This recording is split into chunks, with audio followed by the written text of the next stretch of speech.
নিজেই নিজেকে রুকিয়া করবেন, তাবিজ ঝুলাবেন না। তাবিজ ঝুলাতে বিশ্বনবী নিষেধ করেছেন যে তাবিজ ঝুলায় আল্লাহ তাআলা ওই তাবিজের উপর তাকে ন্যস্ত করে দেয় আর বলে আমার রহমত তোর থেকে তুলে নিলাম, দেখি তোরে কে বাঁচায়।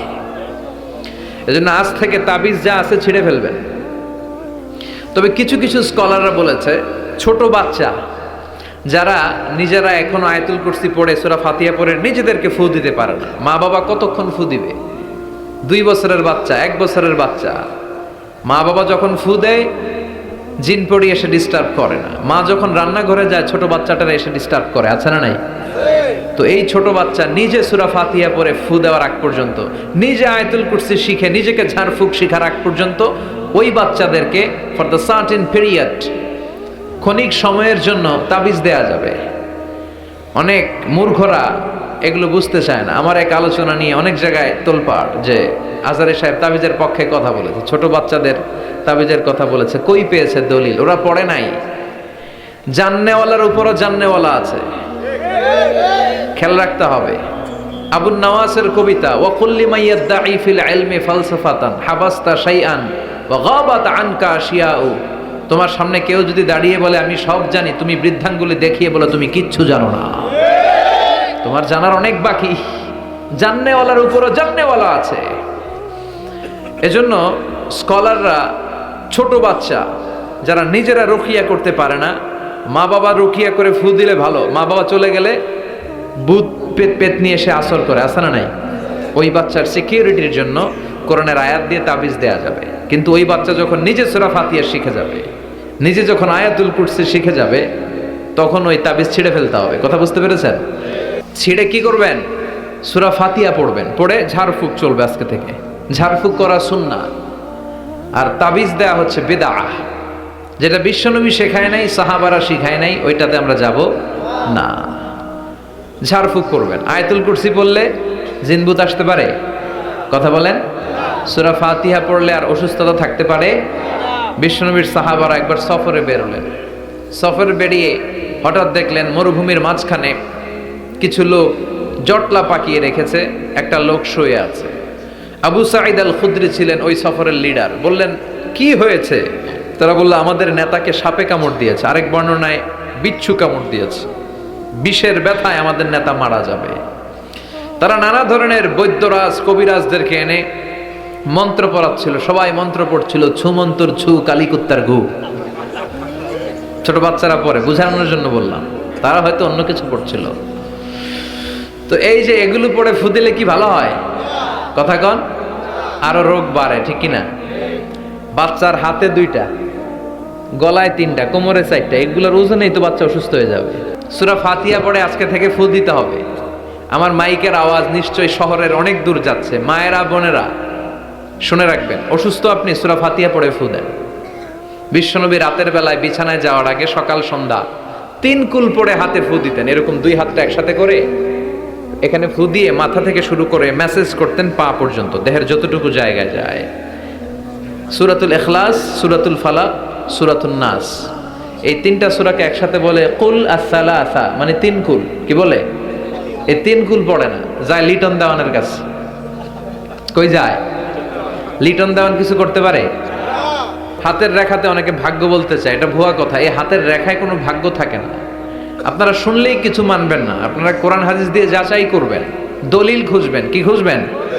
দলিল। 1.5 কাঠার একটা জায়গা কুমিল্লা শহরে কিনবে, এটার দলিলটা ঠিক আছে কিনা দেখার জন্য পাগল হয়ে যায়। নিজে বুঝে না, আরেকজনের কাছে যায় যে পাক্কা বুঝে, দেখেন দলিলটা ঠিক আছে কিনা। তো 1.5 কাঠা জায়গার দলিল ঠিক আছে কিনা পাগল হয়ে গেল। যেই জান্নাতের দাম গোটা দুনিয়াটারে 10,000 বার বিক্রি করলেও জান্নাতের একটা চেয়ারের দাম হবে না, ঠিক কিনা? তো ওই জান্নাত আপনি পাবেন যেই আমল করে, ওই আমলের দলিল লাগবে না? কথা বলেন। তবে বিনয়ের সাথে, কারো কাছে যখন দলিল চাবেন বিনয়ের সাথে আগে বুঝে নিবেন কার সাথে কথা বলতেছেন। You have to know who you are talking with, you don't know who you are dealing with. অনেকে জানে না কার সাথে কেমন করে কথা বলতে হয়। এজন্য আমি বলি যে জান্নেওয়ালার উপরও জান্নেওয়ালা আছে, তোমার অনেক পড়তে হবে, অনেক জানতে হবে, তাহলে তুমি সব বুঝবা, ঠিক কিনা? তো আমরা ঝাড়ফুঁক করব। আবু সাঈদ খুদরি বলল এই ছুমন্তর সু কালিকুত্তার ঘু, এটাতে কিছু হবে না। আমার কাছে এমন জিনিস আছে, এটা দিয়ে ফু দিলে ভালো করে দেয় কে? সবাই বলল তাহলে আমাদের নেতাকে ভালো করো। আবু সাইদ খুদরি বলল তাহলে আমার ছাগল দিতে হবে, এক পাল ছাগল। ওরা রাজি হলো, সবাইকে সরিয়ে উনি বসলেন। এই জীবনে প্রথম উনি রুকিয়া করেছেন। সূরা ফাতিহা পড়ে একবার ফু দিলেন, চোখ বন্ধ ছিল, সর্দারের চোখ খুলে ফেলেছে। আবার ফু দিলেন, এবার বসে গেছে, আবার ফু, হাঁটতে শুরু করছে, পুরা সুস্থ। সুবহানাল্লাহ পড়েন। এক পাল ছাগল পেলেন, পথিমধ্যে একটা ছাগল জবাই করেও খেলেন। এরপর বিশ্বনবীর কাছে এসে মাসালাটা রিচেক করে নিলেন, ক্রস চেক, ডাবল চেক। আপনারা এখন ইউটিউবের সময় না, যে কোনো জিনিস সার্চ দিলেই সব পাওয়া যায়, আপনি জানতে পারবেন। তো একটা বিষয়ের উপর অনেকগুলো আলেমের বক্তব্য শুনবেন, ফলে ওভারঅল একটা ধারণা আপনি পেয়ে যাবেন। বুঝতে পেরেছেন?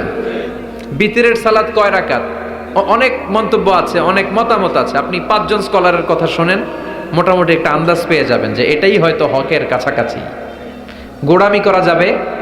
ইসলামে গোড়ামি নাই। ইসলামের সৌন্দর্য হচ্ছে আত-তাইসির, simplicity is the beauty of Islam. সহজীকরণ হচ্ছে ইসলামের সৌন্দর্য। বিশ্বনবীকে যে কোনো অপশন দিলে সবচেয়ে সহজ অপশনটা নিতেন। সুবহানাল্লাহ পড়েন। বিশ্বনবীর কাছে এসে বললেন, ইয়া রাসূলুল্লাহ, সূরা ফাতিহা দিয়ে ঝাড়ফুঁক করে এক বর্ণনায় 100টা, আরেক বর্ণনায় 30টা ছাগল আমরা পেয়েছি। পথিমধ্যে একটা ছাগল জবাই করে আমরা খেয়েছি। এই যে কোরআন দিয়ে ফু দিয়ে আমরা ছাগল আনলাম, খাইলাম, এই ছাগল নেওয়াটা জায়েজ হয়েছে কিনা বলেন।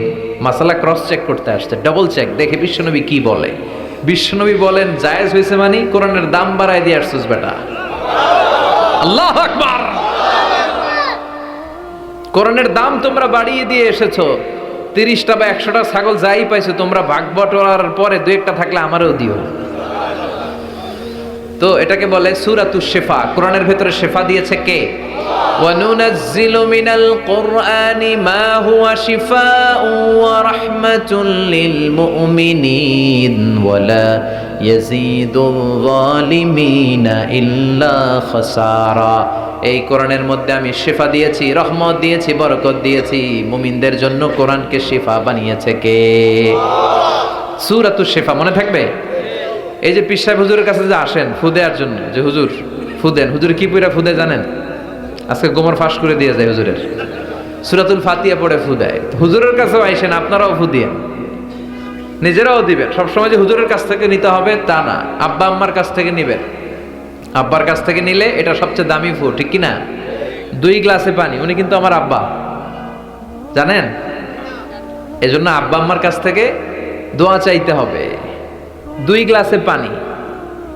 পৃথিবীর সবগুলো পীর সাহেবরে বললাম হুজুর এই গ্লাসে একটু ফু দেন, হুজুর আমার ফু দিয়ে দিল। আমার আব্বা উনি আরেক গ্লাসের পানির মধ্যে ফু দিয়ে দিল।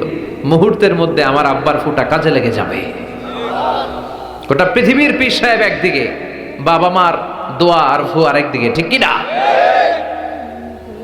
তো এই জন্য সূরাতুল ফাতিহার এক নাম হচ্ছে সূরাতুশ শিফা। কি নাম?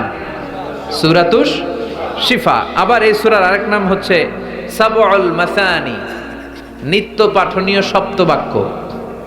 নিত্য পাঠনীয় সপ্তবাক্য, যেই সূরাটা প্রতিদিন পড়া হয়।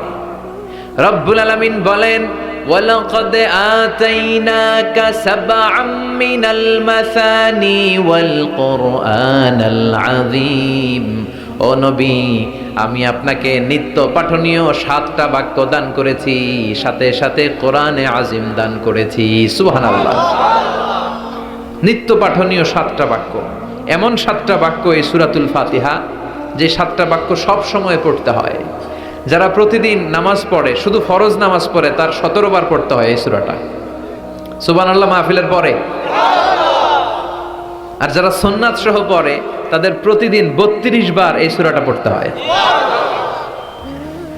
তাহলে যেই লোকটার বয়স হয়েছে 50 বছর, সে যদি নামাজি হয়ে থাকে, একটু হিসাব করেন লোকটার বয়স কত? 50। আর লোকটা নামাজি না বেনামাজি? নামাজি। নামাজি লোক বয়স 50 বছর, তাহলে এই 50 বছরে সে যে কত লক্ষবার সূরা ফাতিহা পড়ছে ও নিজে জানে? সুবহানাল্লাহ কই? আল্লাহু আকবার। এমন সূরা যেটা প্রতিদিন পড়তে হয়।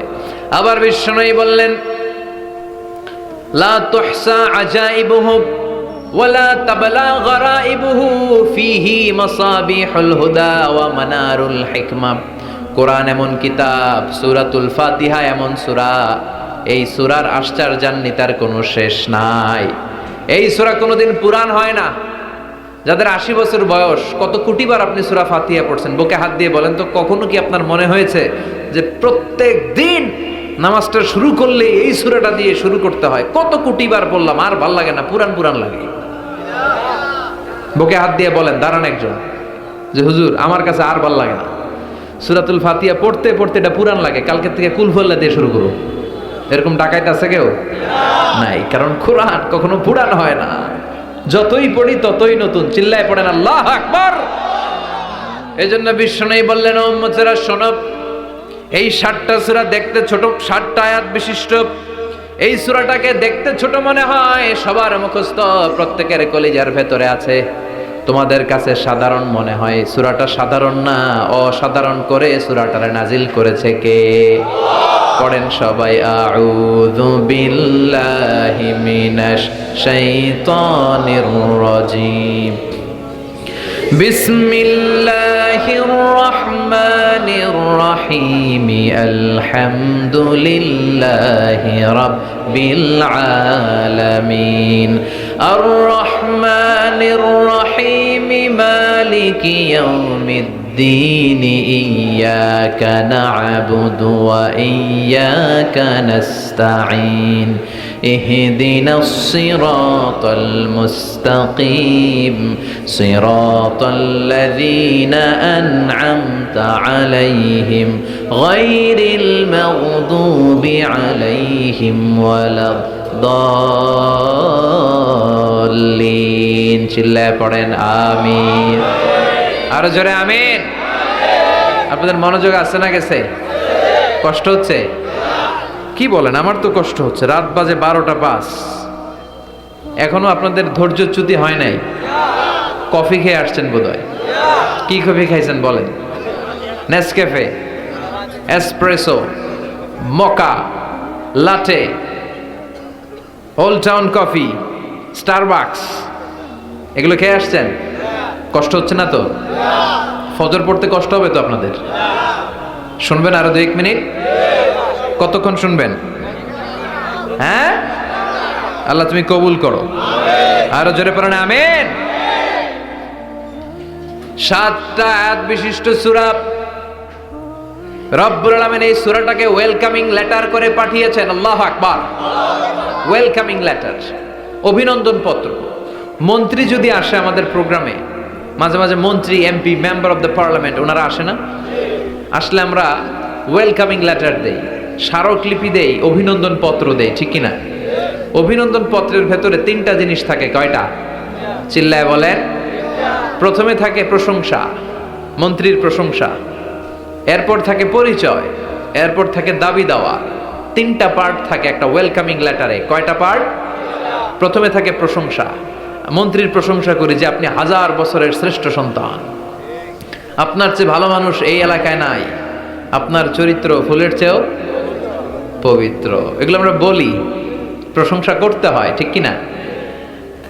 দ্বিতীয় পর্যায়ে থাকে ওয়েলকামিং লেটারের ভেতরে নিজেদের পরিচয়, আপনারা কারা। তারপর আমরা পরিচয় দিই যে আমরা এই মসজিদের গভর্নিং বোর্ডের মেম্বার্স, আমরা এই মসজিদের লোক, আমরা এই হাই স্কুলের সদস্য, আমাদের একটা একাডেমিক ভবন লাগবে, আমাদের মসজিদের 3 তলার কাজ ধরেছি, ওইটা লাগবে, ওইটা লাগবে। এগুলো আমরা পরে বলি, আমরা নিজেদের পরিচয় দেই। প্রশংসার পরে আমরা পরিচয়, যে আমরা এই মাহফিলের ইন্তেজামিয়া কমিটি, আমরা এই স্কুলের গভর্নিং বোর্ডের সদস্য, নিজেদের পরিচয় দেই। প্রশংসাও করলাম, পরিচয়ও দিলাম। এরপরে আছে কি? দাবি দেওয়া। আমাদের দাবি মানতে হবে, নইলে গদি ছাড়তে হবে। এরপরে আমরা দাবি দেওয়াতে যাই।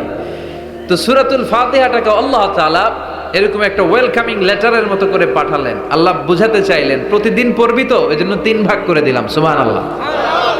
প্রথম 3টি আয়াতে আমি রব্বুল আলামিনের প্রশংসা তোরা করবি। চতুর্থ আয়াতে তোরা তোদের নিজেদের পরিচয় আমার কাছে পেশ করবি। এরপরে শেষ 3টা আয়াতে তোদের দাবি দেওয়া বিনয়ের সাথে আমার কাছে পেশ করবি। প্রথম 3 আয়াতের প্রশংসা কার? আল্লাহ বললেন আলহামদুলিল্লাহি রাব্বিল আলামিন, সকল প্রশংসার মালিক হলেন আল্লাহ, যিনি হলেন জগৎ সমূহের রব। আল্লাহু আকবার।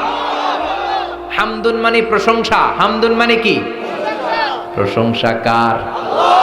কম কম না বেশি বেশি? বিশ্বনবী মসজিদে নববীতে ইমামতি করছেন, আল্লাহু আকবার বলে নামাজ শুরু করলেন, কেরাত পড়লেন, রুকুতে গেলেন, রুকু থেকে দাঁড়িয়ে বিশ্বনবী পড়লেন সামি আল্লাহ। পেছন থেকে সাহাবারা ছোট্ট আওয়াজে গুনগুনিয়ে পড়লেন রব্বানা রব্বানা ওয়ালাকাল হামদ। এক সাহাবী নিজ থেকে ফিসফিস করে পড়লেন হামদান কাসীরান তাইয়িবান মুবারাকান ফি। 4টা অতিরিক্ত শব্দ নিজ থেকে বানিয়ে পড়লেন। কয়টা? 4টা শব্দ আমার সাথে সাথে আওয়াজ করে পড়েন। হামদান কাসীরান তাইয়িবান মুবারাকান ফি। আবার পড়েন হামদান কাসীরান তাইয়িবান মুবারাকান ফি। 4টা শব্দ। বিশ্বনবী সালাত শেষ করলেন, সালাত শেষে তিনি আওয়াজ করে পড়তেন আল্লাহু আকবার, 3 বার পড়তেন আস্তাগফিরুল্লাহ। এরপর আজকার গুলো পড়ে তিনি সাহাবাদেরকে বললেন, কে অতিরিক্ত 4টা তাসবিহ পড়েছো? দাঁড়াও, আমি তো এই 4টা তাসবিহ শিখাই নাই, কে পড়েছো? কেউ দাঁড়ায় না, ভয়। বিশ্বনবী অভয় দিলেন, দাঁড়াও, আমি কিচ্ছু বলবো না। এক সাহাবী দাঁড়ালেন, দাঁড়িয়ে বললেন ইয়া রাসূলুল্লাহ, আমি পড়েছি। বিশ্বনবী বললেন, কেন পড়েছো? এই হামদান কাসীরান তাইয়িবান মুবারাকান ফি, এই 4টা তাসবিহ তো আমি শিখাই নাই, পেলে কোত্থেকে? সাহাবী বলে ইয়া রাসূলুল্লাহ, ইয়া হাবিবাল্লাহ, আল্লাহর তাসবিহ যখন আমি পড়ি, আল্লাহর জিকির যখন আমি পড়ি, কম কম পড়লে আমার পোষায় না, আমার পড়তে হয় বেশি বেশি। এজন্য আমি নিজ থেকে আই ফেব্রিকেটেড দিস তাসবিহ, আমি নিজ থেকে এটা বানিয়ে পড়েছি। বিশ্বনবী বললেন, ও সাহাবী, ভয় পেও না, চিন্তা করো না। তোমরা দেখো না, এই নামাজরত অবস্থায় আমি দেখেছি বিদউ ওয়া সালাসুনা মালাইকা, 30 জনেরও বেশি ফেরেশতা।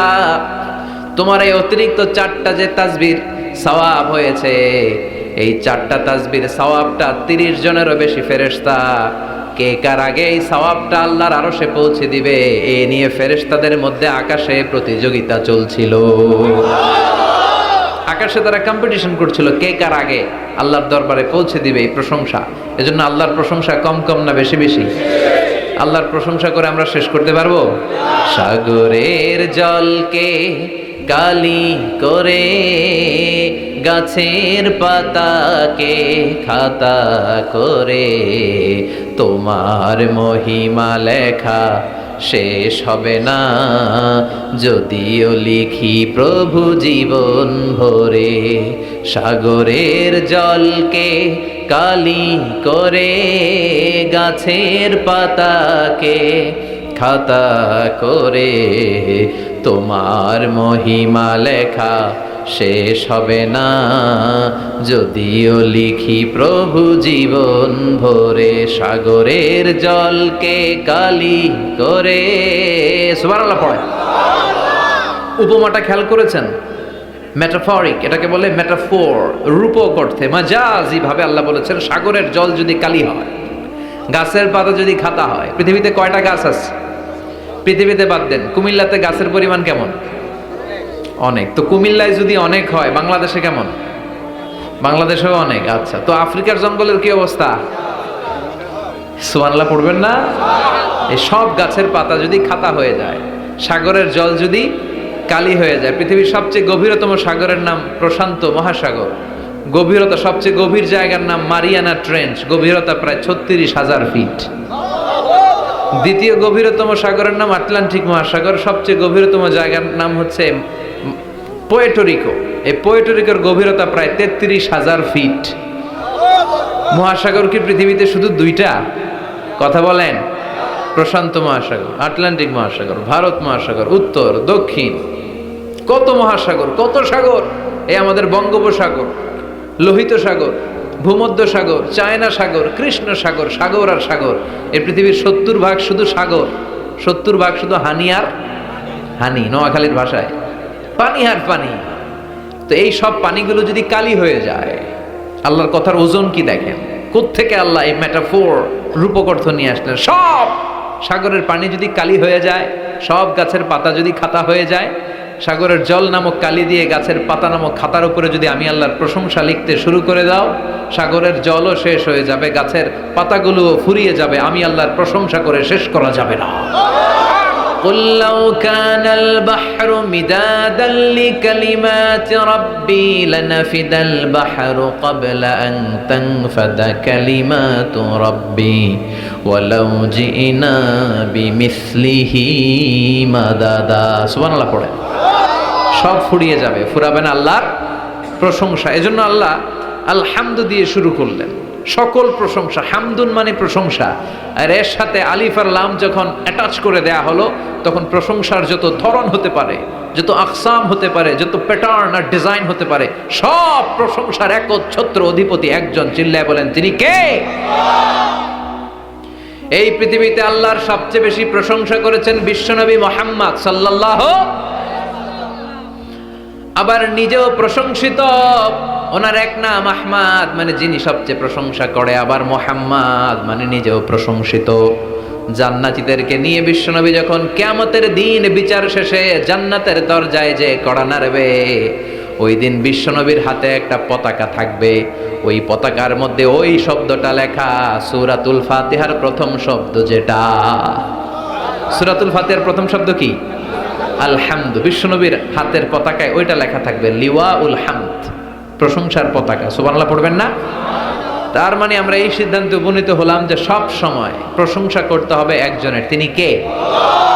আল্লাহ বললেন আলহামদু, আলহামদু লিল্লাহ। সব প্রশংসার মালিক হলেন আল্লাহ। কি সুন্দর নাম তার, কি মজার নাম। আলিফ লাম, লাম হা, আলিফ লাম। সবাই বলেন আলিফ লাম, লাম হা। আওয়াজ করে আলিফ লাম, লাম হা। এটা কার নাম? আল্লাহর নামটা জপতে কেমন লাগে? হৃদয় থেকে এই গভীর রাতে আল্লাহর একটা ডাক দেন তো, বলেন আল্লাহ। প্রাণটা জুড়িয়ে আবারও আল্লাহর ডাকেন, বলেন ইয়া আল্লাহ। নামটা মজা লাগে না? আল্লাহ বলেন হুয়াল আউয়াল ওয়াল আখির ওয়াল যাহির ওয়াল বাতিন। তিনি প্রথম, তিনি শেষ, তিনি প্রকাশ্য, তিনি গোপন। সুবহানাল্লাহ। তার মানে প্রথমে কে, শেষে কে? প্রথমে আল্লাহ আল্লাহ, শেষেও আল্লাহ আল্লাহ, আকাশে আল্লাহ আল্লাহ, জমিনে আল্লাহ আল্লাহ। সবাই পড়েন, প্রথমে আল্লাহ আল্লাহ, শেষেও আল্লাহ আল্লাহ, আকাশে আল্লাহ আল্লাহ, জমিনে আল্লাহ আল্লাহ। নিখিল জাহান গায়ে গুণগান তার নামে গায়, আমরাও গাহি তাআলা হামদে বারি তাআলা, হামদে বারি তাআলা, হামদে বারি তাআলা। সুবহানাল্লাহ পড়েন। আলহামদুলিল্লাহ। সকল প্রশংসার মালিক কে? আল্লাহ বললেন সকল প্রশংসার মালিক হলাম আমি, আর আমি হলাম রব্বিল আলামিন, জগৎ সমূহের রব। আল্লাহর আরেক নাম হলো রব। আল্লাহর আরেক নাম কি? কবরের প্রথম প্রশ্ন কি? আমার রব, তোমার রবকে? আমাদের উত্তর কি? আমরা বলবো আল্লাহ আমারে রব, আল্লাহ আমারে রব। দমে দমে তনু মনে তারি অনুভব, আল্লাহ আমারে রব। তোমার দুনিয়াতে আমি যেদিকে তাকাই, অথই নিয়ামতে ডুবে আছি সবাই। পাখ পাখালির গানে শুনি তাসবিহ কল রব, তাসবিহ কল রব, আল্লাহ আমারে রব। ওনার নাম হচ্ছে রব। নাম কি? এজন্য আমরা যখন দোয়া করি, দোয়ার শুরুতে কোন শব্দ থাকে? রব। রব্বানা যালামনা আনফুসানা ওয়া ইল্লাম তাগফির লানা ওয়া তারহামনা লানাকুনান্না মিনাল খাসিরিন। রব্বানা আতিনা ফিদ দুনিয়া হাসানাতাও ওয়া ফিল আখিরাতি হাসানাতাও ওয়া কিনা আযাবান নার। মুসা আলাইহিস সালামের জিহ্বা দিয়ে কথা বের হয় না, উনি দোয়া করলেন রব্বিশ রাহলি সাদরি ওয়া ইয়াসসিরলি। তার মানে সব দোয়ার শুরুতে কার নাম? আবার যখন আমরা রুকুতে যাই আমরা পড়ি সুবহানা রাব্বিয়াল, আবার যখন আমরা সেজদায় ঢলে পড়ি আমরা পড়ি সুবহান রাব্বিয়াল আ'লা, চিল্লায় এখন ঠিক কিনা? রব মানে হচ্ছে সাস্টেইনার, বিধানদাতা, রিজিক দাতা, পালন কর্তা। আল্লাহর একটা নাম হচ্ছে রব। আমাদের রব কে? আল্লাহ। রব কারে বলে একটু সহজে আজকে বুঝিয়ে দিয়ে যায়। রব হচ্ছে যার যখন যেটা যতটুকু দরকার তাকে তখন সেটা ততটুকু যিনি চাওয়ার আগেই দিয়ে দেয়, তার নাম রব। বুঝতে পেরেছেন? সহজ হয়েছে না কথাটা? যার যখন যেটা যতটুকু দরকার তাকে তখন সেটা ঠিক ততটুকু যিনি ফরিয়াদ করার আগেই পৌঁছে দেয়, তার নাম রব। আমাদের যখন যেটা লাগে ব্যবস্থা করে কে? মায়ের পেটে 8 মাস ছিলাম, 9 মাস ছিলাম, 10 মাস ছিলাম। এই 8 মাস 9 মাস আমারে খাবার দিল কে? পানি দিল কে? অক্সিজেন দিল কে? চাইছিলেন মায়ের পেটে? চাইছিলেন না আল্লাহর কাছে যে আল্লাহ ঠিক মতো দিও, টাইমলি খাবার পাঠায় দিও? চাইছিলেন? চাওয়ার আগে যার যা লাগে কে দেয়? তাকে বলে রব। আবার মায়ের পেট থেকে দুনিয়ায় আসলেন। আমার মায়ের জরায়ুর সাথে আমার নাড়ের একটা কানেকশন, একটা লাইন, ওই লাইন দিয়ে আল্লাহ 9 মাস যাবত আমারে পানি দিলেন, খাবার দিলেন, অক্সিজেন দিলেন। সঙ্গত কারণেই দুনিয়াতে আসলে দুনিয়ার মানুষ ওই লাইনটা কেটে দেয় নাকি রেখে দেয়? কেটে দেয়। কেটে দিলে বাচ্চা প্রথম চিৎকারটা দেয়, মানব শিশু প্রথম চিৎকার হাঁকে পৃথিবীতে, ওয়া ওয়া। আমরা শুনি ওয়া, আসলে আল্লাহরে ডাক দেয়। আল্লাহরে ডেকে বলে, মাবুদ খাবারের, অক্সিজেনের আর পানির একটা মাত্র লাইন ছিল, চিল্লায় বলেন কয়টা? দেখো দুনিয়ার মানুষ কত নিষ্ঠুর। আসার সাথে সাথেই কারোর সাথে আমার শত্রুতা নাই, জমি নিয়ে মারামারি নাই, কিলাকিলি নাই। একটা মাত্র খাবারের লাইন দিয়ে 10 মাস বেঁচেছিলাম। মানুষগুলো নিষ্ঠুর, খাবারের একটা লাইন কেটে দিল। এখন খাবো কি? আল্লাহ বলেন, গোলাম, যে আল্লাহ 10 মাস ধরে মায়ের পেটে খাওয়ালাম, ওই আল্লাহ এখনো আছি না নাই? একটা লাইন ছিল মায়ের নাড়ের ভেতরে, খাবারের একটা লাইন। চিন্তা নাই, কষ্ট নাই, দুঃখ নাই। একটা খাবারের লাইনের বদলে আজ থেকে তোর মায়ের বুকের ভেতরে খাবারের 2টা লাইনের ব্যবস্থা করে দিলাম। চাইছিলেন যে আল্লাহ আসার সাথেই তো আমার লাইন কেটে দিবে, খানা কিন্তু রেডি রেখেন আল্লাহ? চাইছিলেন না সবাই? চাওয়ার আগেই যার যা লাগে যিনি দিয়ে দেয়, তার নাম তাফসীর। বুঝতে পারছেন? এরপরে মায়ের দুধ খেতে লাগলাম। মায়েরা গভীর রাত মাইকের সাউন্ড যাদের কানে যায়, বুকের দুধ খাওয়াবেন ছেলে মেয়েদেরকে। বাচ্চা ডেলিভারি হওয়ার পরেই মায়ের বুকে যে দুধটা, সেটার বলে শাল দুধ। এটা আল্লাহর পক্ষ থেকে বাচ্চার জন্য প্রাকৃতিক টিকা। সুবহানাল্লাহ কইবেন না? আমরা হসপিটালে যে টিকা দেই 5টা 7টা, প্রথম টিকাটা আল্লাহ ফ্রি দিয়ে দিছে। বাচ্চাদের গ্রোথ হবে না যদি না খাওয়ান। খাওয়াবেন, সব মায়েরা খাওয়াবেন। ওয়াল ওয়ালিদাতু ইউরদি'না আওলাদাহুন্না হাওলাইনি কামিলাইন, 2 বছর খাওয়াবেন। যারা বৃদ্ধাশ্রমে থাকতে চান না তারা খাওয়াবেন। আর যারা ডানু খাওয়াবেন তাদের জায়গা হবে কি? ছেলে আমার মস্ত মানুষ, মস্ত অফিসার, মস্ত ফ্ল্যাটে যায় না দেখায় পারে ও পার। নানান রকম জিনিস আর আসবাব দামি দামি, সবচেয়ে কম দামি ছিলাম একে মাত্র আমি। ছেলের আবার আমার প্রতি অগাধ সম্ভ্রম, আমার ঠিকানা তাই বৃদ্ধাশ্রম। কি দুঃখের কথা! মা কেঁদে কেঁদে বলে কোনো মা বাবার জন্য বৃদ্ধাশ্রমে থাকা না লাগে, ঠিক কিনা? তো বৃদ্ধাশ্রমে যারা থাকতে চান না তাদেরকে দুধ খাওয়াবেন, দেখবেন এই ছেলেগুলো এরকম ডাকাত হবে না। আল্লাহ তুমি বুঝার তৌফিক দাও।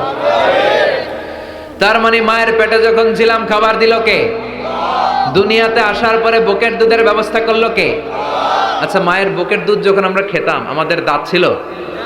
ছিল না। তার মানে দাঁত দরকার নাই, দেয়ও নাই। বয়স আমার 1 বছর 2 বছর যখন হইতে শুরু করলো, একটু বড় হয়েছে, এখন তো শুধু দুধে চলবে না, এখন মাছ খাইতে হবে, গোশ খাইতে হবে, কুরবানির হাড্ডি চাবাইতে হবে। কথা কন? তো এখন আমার দাঁতের দরকার আছে না নাই? দাঁত যখন দরকার ছিল না দেয় নাই, যখনই দরকার তখনই দিছে কে? আবেদন করছিলেন না অনলাইনে? কথা কন? অনলাইনে আবেদন করছিলাম তো আমরা, জাল্লা বয়স যখন ঠিক এই পর্যায়ে চলে যাবে দাঁত দিও তুমি, দাঁত চাইছিলেন? চাওয়ার আগে যিনি দেয় তার নাম। দেখেন বাংলাদেশে ভাল্লুক, উল্লুক, বাঘ যেগুলো আছে এগুলোর গায়ের পশমগুলো পাতলা। এই বাঘই যেগুলো স্ক্যান্ডিনেভিয়ান কান্ট্রিগুলোতে, সাইবেরিয়াতে আছে, ডেনমার্কে আছে, সাইবেরিয়াতে, তারপর নরওয়েতে অসলোতে যেই বাঘ ভাল্লুকগুলো আছে ওদের চামড়া ইয়া মোটা, মনে হয় যেন প্রাকৃতিক কম্বল দিয়ে আল্লাহ এই সিংহটারে তৈরি করছে। উট শুধু আরব দেশেই নাই, আরব দেশের উটের চামড়া বড় পাতলা, কিন্তু নরওয়ে আর স্ক্যান্ডিনেভিয়ান ওই বরফের এলাকাতে উট হয়, ওই উটের গায়ের মধ্যে ইয়া লম্বা লম্বা পশম। তার মানে ওখানে প্রচন্ড ঠান্ডা, ওখানে সার্ভাইভ করতে গেলে, বাঁচতে হলে গায়ের মধ্যে মোটা কম্বল লাগবে। চাওয়ার আগেই ওই প্রাণীগুলোরে কম্বল দিয়ে পাঠিয়েছে কে? আবার এই দেশের প্রাণীগুলোর চামড়া যদি মোটা হতো, উলের পশম থাকতো আর কম্বলের মতো সেটিং করা থাকতো, এই দেশের বাঘ ভাল্লুকগুলার কষ্ট হতো। তাই এই দেশের বাঘ ভাল্লুক আর ওটের চামড়া পাতলা করেছে কে? সুবহানাল্লাহ কইবেন না? যার যখন যেটা যতটুকু দরকার তাকে তখন সেটা ততটুকু চাওয়ার আগে যিনি দেয় তার নাম। যেখানে যতটুকু লাগে, কুমড়া গাছ লাউ গাছের নিচে কেউ বিশ্রাম নেয়? বিশ্রাম নেই কই? বট গাছের নিচে। সুবহানাল্লাহ কইবেন না?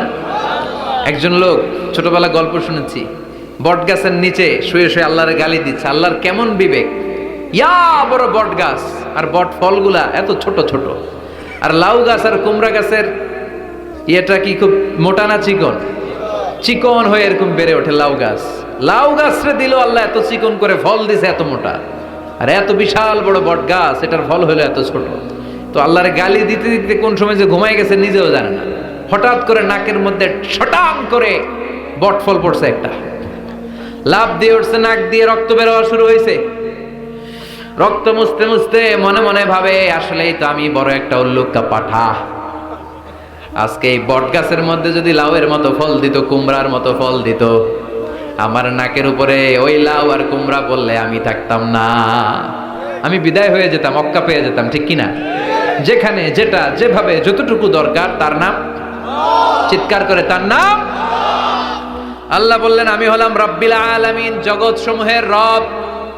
আলাম মানে একটা জগৎ, আলামিন মানে অনেক জগৎ, মাল্টি ডাইমেনশনাল ইউনিভার্স। উদ্ভিদ জগতের রব তিনি, প্রাণী জগতের রব তিনি, সাগর জলের অতল গহ্বর জগতের রব তিনি, মহাকাশের জগতের রব তিনি, সৌর জগতের রব তিনি, অদৃশ্য জগতের রব তিনি। চিল্লায় বলেন ঠিক কি না? এজন্য আল্লাহ বললেন আলহামদুলিল্লাহি রাব্বিল আলামিন, যত জগৎ আছে সব জগতের রব আল্লাহর জন্য প্রশংসা। রাজি আছেন? আরো শুনবেন? শেষ করে দেই। আর রহমানির রহিম, তিনি দয়ার সাগর, তিনি দয়ালু, তিনি মায়াবী, তার মায়ার শেষ নাই, তার দয়ার শেষ নাই, তিনি দয়ার সাগর। আল্লাহ তুমি দয়ার সাগর, রহমানুর রহিম, তোমার দয়াই পূর্ণ আমার সারা নিশিদিন। সুবহানাল্লাহ পড়েন। আল্লাহ বলেন রাহমাতি ওয়াসিআত কুল্লা শাই, সব জায়গায় আমার রহমত বিস্তৃত, এমন কোন জায়গা নাই যেই জায়গায় আমি আল্লাহর রহমত নাই। আল্লাহর রহমত ছাড়া পৃথিবীতে কিছু হয় নাকি? এই যে আজকে বসে আছি, ওয়াজ শুনতেছি, কার রহমতে? কার দয়ায়? আল্লাহ বললেন এই রহমত, দয়ার, ভালোবাসারে আমি সৃষ্টি করার পরে 100 টুকরা করলাম। কয় টুকরা? 100 টুকরা করার পরে নিজের মধ্যে আমি 99 টুকরা দয়ার ভালোবাসা রেখে দিলাম। 1 টুকরা দয়া মায়া পৃথিবীর সবার মাঝে ঢেলে দিলাম। সাইয়েদনা আদম থেকে শুরু করে up to the day of judgement, কিয়ামত পর্যন্ত সবার মাঝে আল্লাহ রহমতের 1 টুকরা দিছে, ছিটে ফোঁটা। হুজুর পাইছে একটু, আমি পাইছি একটু, উনি পাইছে, উনি, সবাই মিলে আমরা 1 ফোঁটা ভাগে যোগে পাইছি দয়ার ভালোবাসা। সবাই মিলে 1 ভাগ ভালোবাসার, আর 99 ভাগ ভালোবাসা কার? ওনার ভালোবাসা বেশি না কম? 1 ভাগ ভালোবাসা আমরা পেয়ে পৃথিবীতে ভালোবাসার গানের শেষ নাই, ভালোবাসার মুভির শেষ নাই, ভালোবাসার উপন্যাসের শেষ নাই। আবার আইয়ুব বাচ্চু বলছে সব ভালো তুই একা বাসিস নে, একটু ভালোবাসিতে দিস মোরে। আছে না নাই? কত ভালোবাসা, চিন্তা করছেন? 1 ভাগ ভালোবাসা আমরা পেয়ে কত ভালোবাসার গান, নাটক, সিনেমা। তো 1 ভাগ ভালোবাসার ঠেলা যদি এমন হয়, যার মধ্যে তিনি 99 টুকরা ভালোবাসা রেখে দিয়েছেন, তার ভালোবাসাটা কত? 1 টুকরা ভালোবাসার নমুনা হিসেবে আমরা দেখি ছেলের জন্য বাবা জীবন দেয়, আছে না নাই? ছেলেরে অ্যাক্সিডেন্ট থেকে বাঁচাতে যে ছেলেটারে ধাক্কা মেরেছে, গাড়ি এসে বাবারে থেতলে ফেলেছে, বন্যার পানিতে মা ডুবে যায়, ছোট কন্যাটারে বালতির মধ্যে ধরে রেখেছে, পানি খেতে খেতে মা দুনিয়ায় নাই, মেয়েটা মরে নাই, আছে না নাই? এক টুকরা ভালোবাসার ছিটে ফোঁটা তুমি পেয়েছো। তার নমুনা যদি এমন হয়, 99 টুকরা ভালোবাসা নিয়ে যিনি আরশের উপরে আছে, তার দয়া কত। Do you feel that? Do you imagine that? আপনি কি এটা ফিল করেন? আপনাকে ফিল করতে হবে। এজন্য আল্লাহ বলে, গোলাম 24/7 24 ঘন্টা আমার দরজা খোলা। কত পাপ করেছিস, কত অন্যায় করেছিস, কত পর্নোগ্রাফি দেখেছিস, কত হিন্দি সিনেমা দেখেছিস, কত অশ্লীল মেয়েদের নাচ দেখেছিস, রাত্রিবেলা নেকেড ভিডিও দেখেছিস, কত অন্যায় করেছিস, আজও আমার দরজা তোর জন্য খোলা আছে না নাই? চোখের পানি ছাড়, যায় নামাজটা বিছিয়ে দে, 2 রাকাত নামাজ পড়ে আমারে ডাক দে, ডাক দেওয়ার সাথে সাথে তোর দোয়া কবুল হয়ে যাবে। কত পাপ করেছিস, আল্লাহ ডেকে বলে, তোর পাপ যদি হয় খালের পানির সমান, বিলের পানির সমান, আমি আল্লাহর দয়া তো সাগরের পানির সমান। তোর পাপ যদি হয় পাহাড়ের সমান, জেনে রাখ আমি আল্লাহর দয়া আকাশের সমান। ভরসা লাগে? আল্লাহর উপর ভরসা লাগে না? মনে রাখবেন, এখানে আমরা সবাই পাপী। আমরা কি? কুল্লুকুম খাত্তাউন খায়রুল খাত্তাইন আত-তাওয়াবুন। সবাই পাপী, কিন্তু সবচেয়ে ভালো পাপী ওই পাপী যেই পাপী পাপ করার পরেই তওবা করে। তওবা করতে রাজি আছেন তো? যত পাপ আপনার হোক, টেনশন নাই, আমাদের ভরসা একজনের উপর। চিল্লায় বলেন, তিনি কে? বনি ইসরাইলের এক আবেদ 100 বছর ইবাদত করেছে। কিয়ামতের দিন আল্লাহ খুশি হয়ে বলবেন, ও আল্লাহর ওলি, উদখুলিল জান্নাতা বিরহমাতি, go to the paradise with my mercy. আমার দয়ায় আর ভালোবাসায় জান্নাতে ঢুক। আল্লাহর ওলি বলবে, বালবি আমালি, আপনার দয়া দিয়ে জান্নাত কেন? আমার আমল দিয়ে যেতে চাই, আমি নামাজ তো কম পড়ি নাই, তো দয়া লাগবে কেন আপনার? আল্লাহ বলবেন, তাই? আমার দয়া ছাড়া তুই জান্নাতে যেতে পারবি? কি আমল করেছিস তুই? শত শত বছরের আমলগুলো রেখে দে, আর দয়া করে মায়া করে চোখগুলো যে একটা পাল্লায় রেখে দিয়েছি, দুনিয়াতে সৌন্দর্য দেখার জন্য চোখ যে দিয়েছি, চোখটা একটা পাল্লায় রেখে দে। এক পাল্লায় 500 বছরের তাহাজ্জুদ, আরেক পাল্লায় কি? এই দুটি চোখ দিয়েছি বলে দেখো যে কত অপরূপ, নয়নাভিরাম খেতে খামারের জুড়াই জ্বালা, বিধুর ধূপ তোমার দেয়া চোখের শুকুর জানাবো তার ভাষা কই, যতই দেখি ততই যেন পলক ছাড়া চেরই। সুবহানাল্লাহ পড়েন। চোখের এক পাল্লায় চোখ রাখা হবে, আর এক পাল্লায় 500 বছরের তাহাজ্জুদ রাখা হবে। ওজন দেওয়ার পরে দেখা যাবে মুহূর্তের মধ্যে চোখের পাল্লা ভারী হয়ে গেছে। আল্লাহ বলেন, এবার হিসাব বলে তুই জাহান্নামে যাবি, go to the hell fire, জাহান্নামে যা। কয় আল্লাহ মাফ চাই, দোয়াও চাই, জাহান্নামে আমি পড়তে পারব না, মাফ করে দেন, আমি বুঝি নাই। আপনার দয়া রহমত ভালোবাসা ছাড়া কশিন কালে কারো জান্নাতে ঢোকা সম্ভব?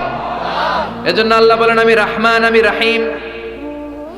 এরপর আল্লাহ বললেন, মালিক ইয়াউমিদ্দিন, আমি হলাম বিচার দিবসের মালিক। কোন দিবসের মালিক? যেই দিবসে কেউ কাউরে চিনবে না, পীর সাহেব মুরিদরে চিনবে না, মুরিদ পীর সাহেবরে চিনবে না, বাবা ছেলেরে চিনবে না, ছেলে বাবারে চিনবে না, নেতা কর্মীরে চিনবে না, কর্মী নেতারে চিনবে না, ভাই বোনরে চিনবে না। সূর্যটা মাথার কাছে চলে আসবে, সূর্যের তাপে মানুষের মাথার মগজগুলো গলে গলে নাকের ছিদ্র আর কানের ছিদ্র দিয়ে বেয়ে বেয়ে পড়বে। সবাই উলঙ্গ, নেকেড, সবার মুখে ইয়া নাফসি ইয়া নাফসি। সেই বিচার দিনের মালিক একজন, চিল্লায় বলেন, তিনি কে? এরপর আমরা পরিচয় দিলাম, ইয়াকা না'বুদ, আল্লাহ শুধুই আপনার ইবাদত করি, ওয়া ইয়াকা নাস্তাঈন, শুধু আপনার কাছে আমরা সাহায্য চাই। এবার দাবি দাওয়া, ইহদিনাস সিরাতাল মুস্তাকিম, O Allah show us the right path, show us the correct path, আমাদেরকে পথ দেখায় কে? এরপর আল্লাহরে বললাম, আল্লাহ সিরাতাল্লাযীনা আন'আমতা আলাইহিম, ওই শ্রেণীর পথ দেখান যে শ্রেণীর উপরে আপনি নিয়ামত বর্ষণ করেছেন। এই শ্রেণী হলো 4 শ্রেণী। চিল্লায় বলেন, কয় শ্রেণী? আওয়াজ করে বলেন। 1 নম্বরে নাবিগিন, সিদ্দিকিন, শুহাদা, সালিহিন।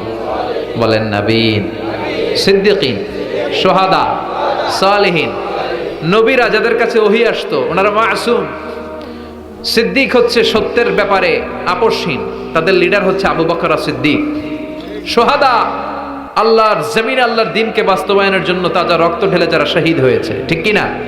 আমাকে শহীদ করে সেই মিছিলে শামিল করে নিও, যে মিছিলের নেতা মীর হামজা খোবায়েবে খাব্বাব আল্লাহর কাছে ছিল অতি প্রিয়, শামিল করে নিও। পড়েন আমিন।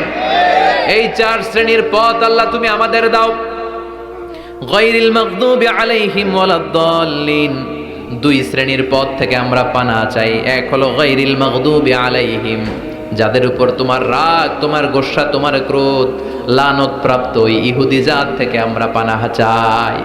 ওয়ালাদ-দাল্লিন, ভ্রষ্ট যারা নাসারা, সব মুফাসসিররা একমত যে আল মুরাদু বি আল মাগদুবি আলাইহিম আল ইয়াহুদ ওয়াল মুরাদু বিদ-দাল্লিন আন-নাসারা, সব মুফাসসিররা পৃথিবীতে একমত যে মাগদুব আলাইহিম দ্বারা বোঝানো হয়েছে ইহুদিদেরকে। পৃথিবীর সবচাইতে টেরা জাতি, নিজেদের 70,000 নবীকে নিজেরা জবাই করেছে।